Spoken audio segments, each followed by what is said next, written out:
South superstar Thalapathy विजय ने राजनीति में एंट्री ले ली है और रविवार को अपनी पार्टी टीवीके के पहले सम्मेलन को संबोधित किया। इस दौरान विजय पूरे सियासी अंदाज में दिखी और लोगों को राजनीति के मायने भी बताए। तमिल सुपरस्टार विजय थलापति की राजनीति एंट्री निश्चित रूप से ध्यान आकर्षित कर रही है, खासकर उनके बीजेपी विचारधारा के खिलाफ जंग के ऐलान के साथ 10 लाख से अधिक लोगों की भीड़ ने इनके प्रति लोकप्रियता को दर्शाया है। विजय जैसे बड़े नामों के राजनीति में आने से चुनावी समीकरण बदल सकती है और अन्य नेताओं को चुनौती मिल सकती है। अगर विजय अपने समर्थकों को संगठित कर पाते हैं और प्रभावी ढंग से राजनीति में सक्रिय रहते हैं तो इनका प्रभाव केवल तमिलनाडु तक सीमित नहीं रहेगा, ये देश के राजनीतिक परिदृश्य में भी महत्वपूर्ण भूमिका निभा सकते हैं। इनकी स्पष्ट स्थिति बीजेपी के खिलाफ एक नई प्रतिस्पर्धा की संभावना बढ़ाती है, खासकर दक्षिण भारत में जहां बीजेपी की स्थिति अभी मजबूत नहीं है। हालांकि यह देखना होगा कि विजय अपनी राजनीतिक यात्रा में किस प्रकार के मुद्दों को उठाते हैं और इनके कार्यों से वे किस प्रकार का संदेश देते हैं। अगर ये अपनी विचारधारा को प्रभावी ढंग से आगे बढ़ाते हैं और जनता के मुद्दों पर ध्यान केंद्रित करते हैं तो यह इनकी राजनीतिक यात्रा को और मजबूती दे सकता है। पार्टी पेरियर के आदर्शों पर चलेगी। इन्होंने 2 भाषाओं को रखने की बात कही है, जिसमें इनके अनुसार तमिल और अंग्रेजी भाषा है। अगर देखा जाए तो अब इस पार्टी का सीधा मुकाबला एम.के. स्टालिन की डीएमके से होने वाला है।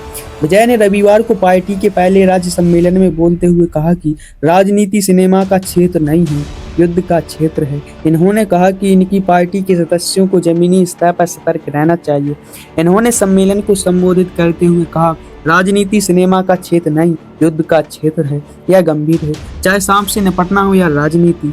अगर हम इसे गंभीरता और हास्य के साथ लेने का फैसला करते हैं तभी हम इस क्षेत्र में टिक सकते हैं और विरोधियों से निपट सकते हैं। हमें जमीनी स्तर पर सतर्क रहने की जरूरत है। द्रविड़ राष्ट्रवाद और तमिल राष्ट्रवाद को अलग करना उद्देश्य नहीं। तमिलगा व्यतिरिक्त कचकम की विचारधारा पर चर्चा करते हुए अभिनेता से राजनेता बने विजय ने इस बात पर जोर दिया कि इनका उद्देश्य द्रविड़ राष्ट्रवाद और तमिल राष्ट्रवाद को अलग करना नहीं है।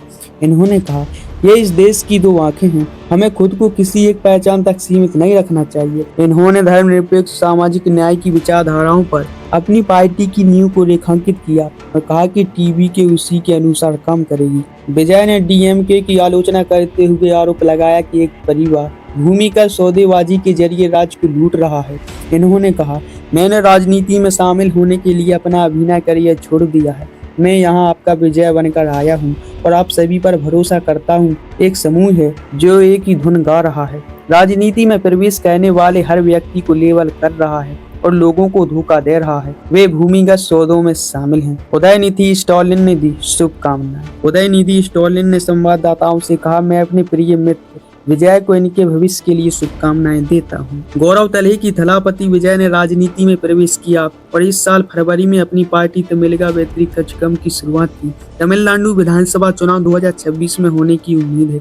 वर्तमान में राज्य में डीएमके पार्टी सत्ता में है और एम.के. स्टालिन मुख्यमंत्री हैं। साउथ की फिल्मों के सुपरस्टार जोसेफ विजय चंद्रशेखर उर्फ विजय थलापति तमिल फिल्म उद्योग में एक बड़ी हस्ती है।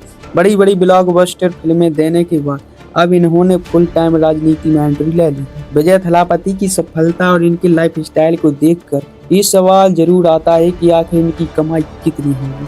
थलापति की वित्तीय सफलता और शानदार लाइफ स्टाइल की बात करें तो इनके पास 20 साइड बंगले से लेकर लाखों करोड़ों रुपए की हाई एंड कारें हैं। हैरानी होगी कि थलापति ने जो 20 साइड पर बंगला बनाया हुआ हॉलीवुड के स्टार टॉम क्रूज के बीच हाउस से इंस्पायर्ड है। थलापति को रोल्स रॉयस घोस्ट कहा जाता है। न केवल रोल्स रॉयस बल्कि इनके पास 2 BMW SUV के साथ कई लग्जरी कार हैं। कुल नेटवर्क की बात करें तो थलापति की संपत्ति इनकी ऑन स्क्रीन प्रदर्शन जैसी ही है। यह टॉलीवुड में सबसे ज्यादा कमाई करने वाले शख्स हैं, जिनकी सालाना इनकम 100 से 120 करोड़ रुपए के बीच है। विजय थलापति की ये कमाई सिर्फ फिल्मों से नहीं होती, बल्कि विजय फिल्मों के साथ ब्रांड एंडोर्समेंट भी करते हैं। ब्रांड एंडोर्समेंट से विजय सालाना 10 करोड़ रुपए की कमाई करते हैं। जब फिल्मों और ब्रांड एंडोर्समेंट से इतनी कमाई हो ही रही तो ये कलाकार राजनीति में क्यों उतर आया। थलापति ने इस साल फरवरी में अपनी पार्टी की स्थापना की। विजय थलापति सक्रिय राजनीति में आ चुके हैं। मैं एक बार फिर दोहराता हूँ, इनकी पार्टी का नाम तमिलगा व्यतिरिक्त कचकम टीवीके है। तो दोस्तों आपको यह वीडियो कैसी लगी हमें कमेंट बॉक्स में मैसेज कर जरूर बताएं और दोस्तों अपनी राय हमें जरूर शेयर करें। दोस्तों इस वीडियो को आप किस राज्य, किस गांव, किस जिले से देख रहे हैं हमें कमेंट में जरूर बताएं और अपना हाल चाल शेयर जरूर करें। तो दोस्तों नमस्कार।